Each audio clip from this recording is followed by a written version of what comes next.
On this week's FAS TV, we're in Fife at the Scottish Organic Gathering, taking place at Balcaskie Estate. This event brought farmers, crofters, industry stakeholders and policymakers together to explore opportunities in organics through an inspiring programme of talks, workshops and discussions, along with a tour of Balcaskie Estate, who are an exemplar in organic farming.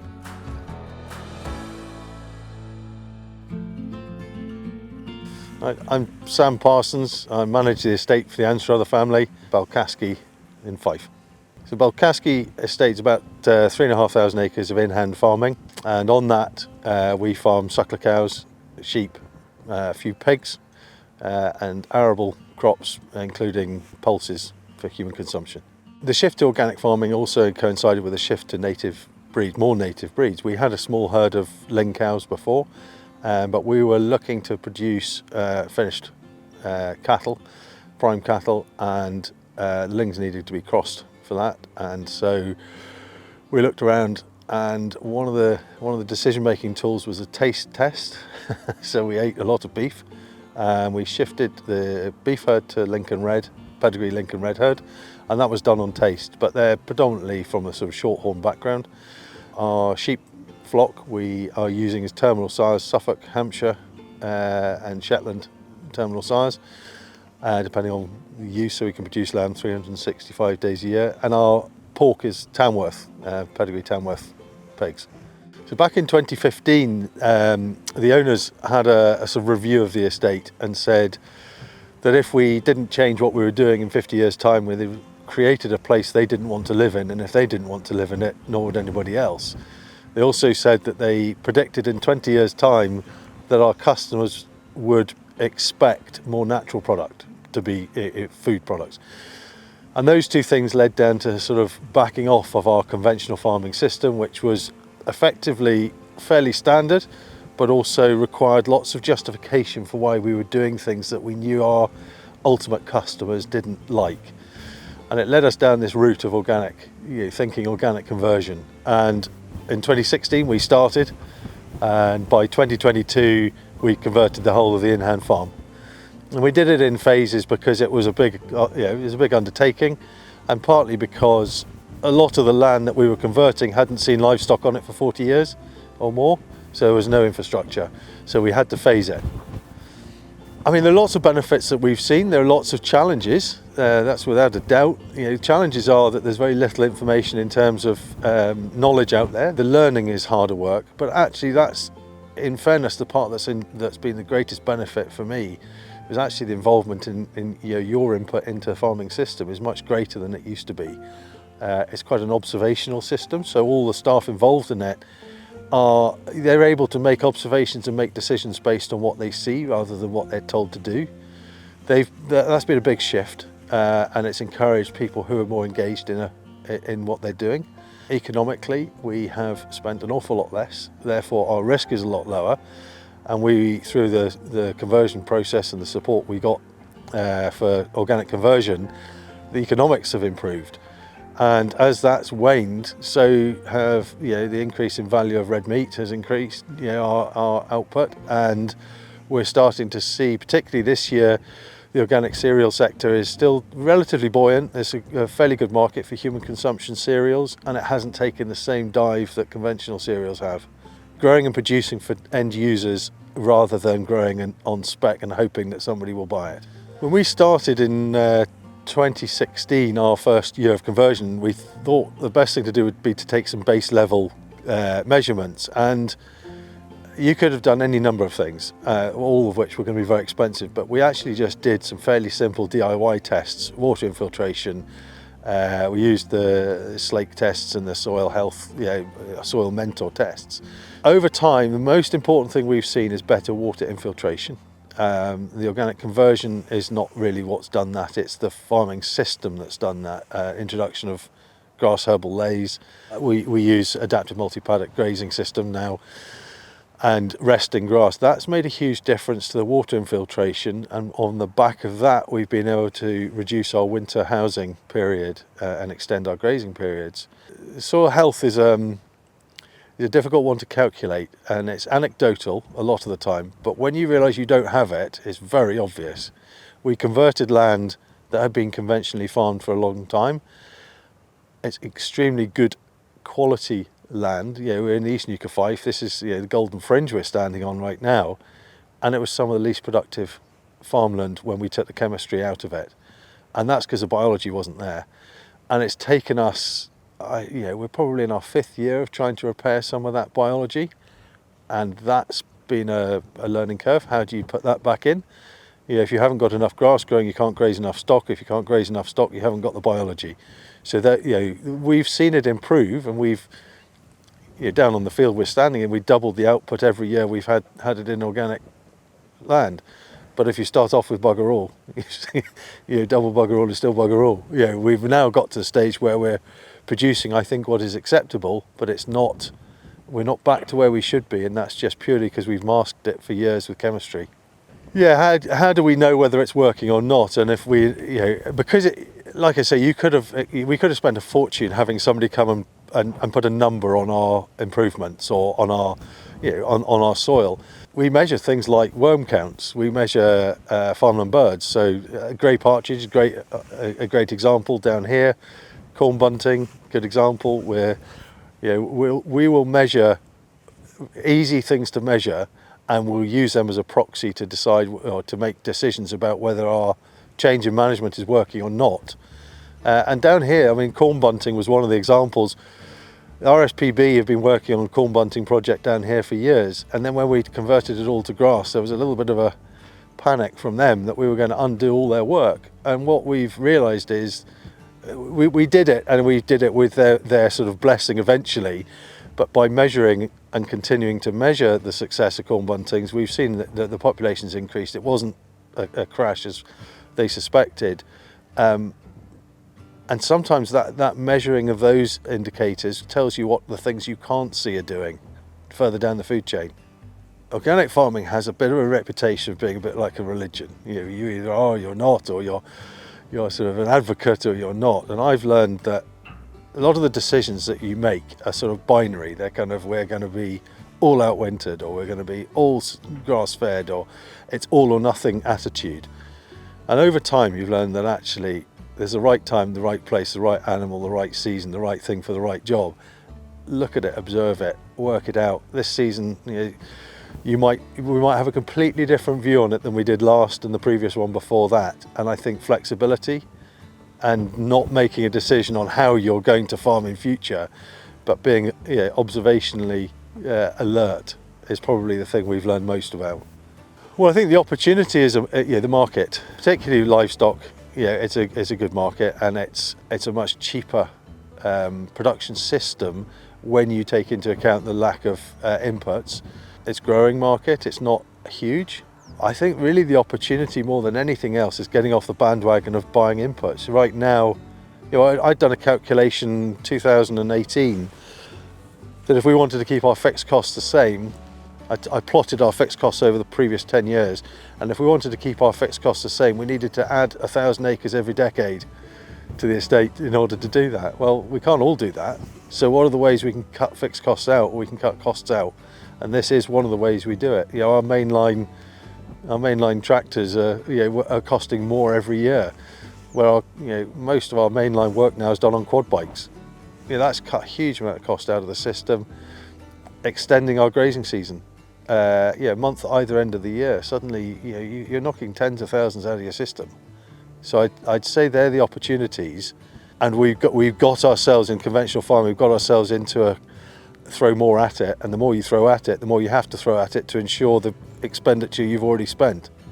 I spent quite a bit of time touring around other places before we went organic, because I wanted to go and interrogate it. I wanted to go and ask those questions, and everywhere I went with an attitude of, well, that's all very well for you, but it won't work on my farm.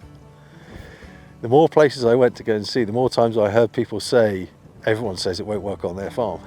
And I realised that actually I was the problem, not the system. But you want to go and interrogate somebody who's got a worse climate than you, and a worse farm and a worse setup, and see how it works for them, because I'm pretty sure it'll work anywhere. There's no reason it wouldn't work. And I think go and see other places. Don't be advised to do it. Go and have a look and see, what can you do better than the places you're seeing.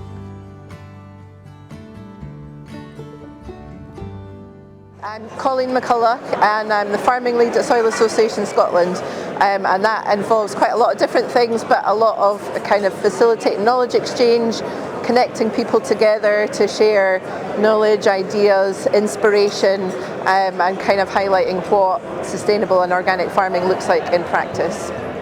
The main theme of the conference is scaling up organic in Scotland. We're kind of in a very good position just now. There's a lot of interest from consumers to buy organic food. Organic production has been growing for several years in Scotland, and there's support for the Scottish Government for that to keep happening. And we haven't had a conference for a while, and we thought it'd be a great chance to get everyone together kind of across the supply chain, not just the producers but kind of field to fork. Get everyone in the room together and kind of see what are the opportunities that we can kind of grasp to take organic forward in Scotland. Fantastic that the Minister was able to come and sort of confirm progress on the Scottish Organic Action Plan today. We've been kind of feeding into that process for a wee while, and it's great to see it sort of coming to fruition. I think it'll be launched properly in January, and the Organic Action Plan will sort of support 5 key areas for supporting the kind of upscaling and growth of organic in Scotland. They kind of range across raising awareness in, producer supply chains and consumers of organic food, research, education, and kind of supporting that, joining that up a bit more. Public procurement is another key area where the government wants to support, how we can scale that up better, link producers, wholesalers and that supply chain.